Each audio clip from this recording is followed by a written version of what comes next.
تو میرے نبی کتنی اونچی پرواز رکھتے ہیں، اپنے رب کو دیکھ رہے ہیں، اور موسیٰ علیہ السلام پہ تجلی پڑی، وہ بھی ان پر نہیں، پہاڑ پہ خر موسیٰ صاعقہ، اور یہاں پردے اٹھ کے آپ کہہ رہے ہیں السلام علیک ایھا النبی ورحمۃ اللہ وبرکاتہ. میرا رب کہہ رہا ہے. اس علم والا کہتا ہے آپ کی محفل کے لحاظ سے آپ نے فرمایا کفا بالمرء لقیمات یقمن بہ صلبہ، آدمی کے کمر سیدھی رکھنے کے لیے چند لقمے کافی ہیں، اس سے اوپر کام خراب ہے. اما اذا ابا، اگر وہ کہے نہیں یا رسول اللہ میرا تو چند لقموں پہ گزارا نہیں ہوتا، تو پھر ثلث للطعام، معدے کا تیسرا حصہ کھانے کے لیے رکھے، وثلث للماء، اور پھر 1/3 پانی کے لیے رکھے، وثلث للنفس، اور 1/3 خالی رکھے. بیمار نہیں، تقدیر آوے تو وکھری کر لے، یہ بیمار نہیں ہوتا. حکیم سعید صاحب رحمۃ اللہ علیہ فرمایا کرتے تھے جتنے لوگ پہلے بیمار ہوئے، جتنے آج ہو رہے ہیں، جتنے آئندہ ہوں گے، سب یہ کھانے کی وجہ سے. رکدے ہی نہیں، کھدی جندن کھدی جندن کھدی. میرے نبی نے صبح کھایا، شام نہیں کھایا، شام کو کھایا، صبح نہیں کھایا، باسی کھانا کبھی نہیں کھایا. توڑے فریج بھرے پہ ہوندے، اور ڈاکٹروں دے بھی بھرے پہ ہوندے فریج. پھر ہمارے نبی نے صرف ایک دفعہ باسی روٹی کھائی. حضرت ام ہانی کے گھر جب مکہ فتح کیا، حضرت علی کی بہن، تو انہوں نے آپ نے کہا کچھ کھلا دو ان کی دلداری کے لیے، تو ان کے پاس رات کی باسی روٹی تھی. زندگی میں ان کی دلداری کے لیے 2-4 لقمے لیے.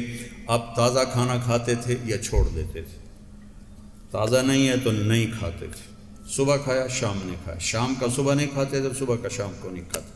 اب لوگوں نے تو ہفتے کے کھانے ڈال کے رکھے ہوتے.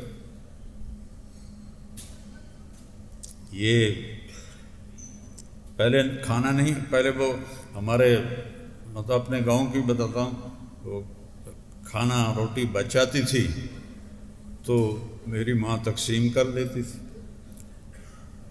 انہوں نے جامن تو بعد فریج آ گیا، اسی ویٹ ٹھوکنے شروع کر دیتے. وہ جو قریبوں کو جاتا تھا وہ ہمارے فریجوں میں جانے لگا. اور یہ کھانا خراب کرتا ہے، یہ پروسیس کھانے، یہ جنک فوڈ، یہ ڈرنکس، یہ پیزے، یہ زندگی کو تباہ کرنے والے پروگرام. پیٹ بھر کر، ایک صحابی تھے ان کا پیٹ نکلا ہوا تھا، تو آپ تشریف لائے اور یہاں انگلی ماری، یوں کہا، ایسے کر کے کہا کہ یہ چربی یہاں نہ ہوتی تو کتنا اچھا ہوتا. آپ کو نہیں کہہ رہا، یہ چربی یہاں نہ ہوتی تو کتنا اچھا ہوتا. تو موٹا تو مرد بھی کوڑا لگتا ہے، عورت کا پیٹ نکلا ہوا تو اور مصیبت ہے. جس کو اللہ نے نفیس بنایا، حسین بنایا، اس کھا کھا کے اپنی تباہی پھیر چھوڑی.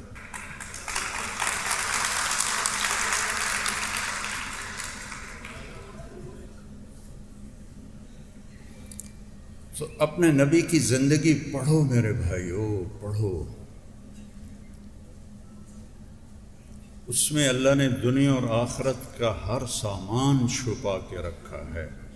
اس کم بخت کو بھوکا رکھو، اس کو. میرے نبی نے فرمایا ما ملأ آدمی وعاء شرا من بطنہ، سب سے بدترین برتن جس کو کوئی بھرتا ہے وہ اس کا پیٹ ہے. حضرت عمر رضی اللہ عنہ کے گھر میں ان کے لیے پکی ہوئی روٹی کو کوئی چبا نہیں سکتا تھا، ایسی خیر اب وہ تو ہم نہیں کر سکتے، لیکن میں صرف آپ کو نمونہ پیش کر رہا ہوں. کوفے میں 2 شخص آئے. ایک شخص آیا، کہا جی امیر المومنین سے ملنا ہے. تو حضرت علی سے ہی کہہ رہا تھا، وہ امیر المومنین تھے. کہا وہ آتے ہی ہیں. تھوڑی دیر کے بعد حسنین آ گئے، تو آپ نے اشارہ کیا تو وہ گئے ان کے لیے کھانا لائے. بہترین کھانا. اور وہ شخص جو تھا وہ ایک کونے میں بیٹھ کے ستو کھا رہا تھا، پھیکے ستو.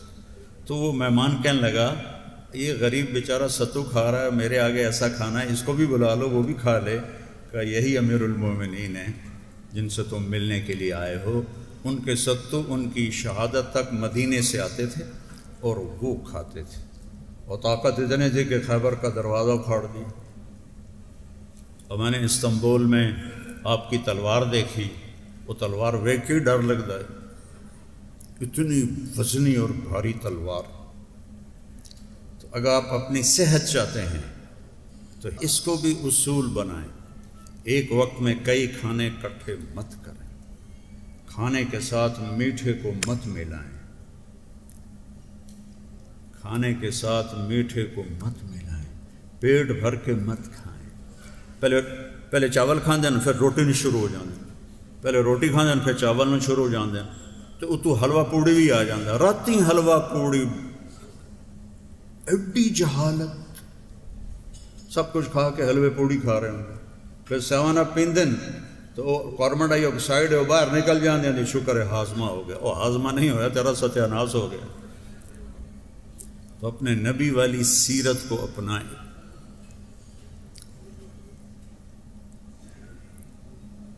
ان ڈاکٹروں کو پڑھنی چاہیے، آپ سب کو پڑھنا چاہیے طب نبوی، جس میں آپ کا کھانے کا کیا معمول تھا.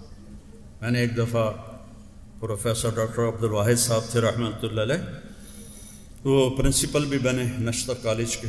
تو ان کو میں نے وہ علامہ ذہبی کی ہے طب نبوی، اس میں تھا کہ کس کو کس کے ساتھ نہیں کھاتے تھے، وہ میں نے سنایا.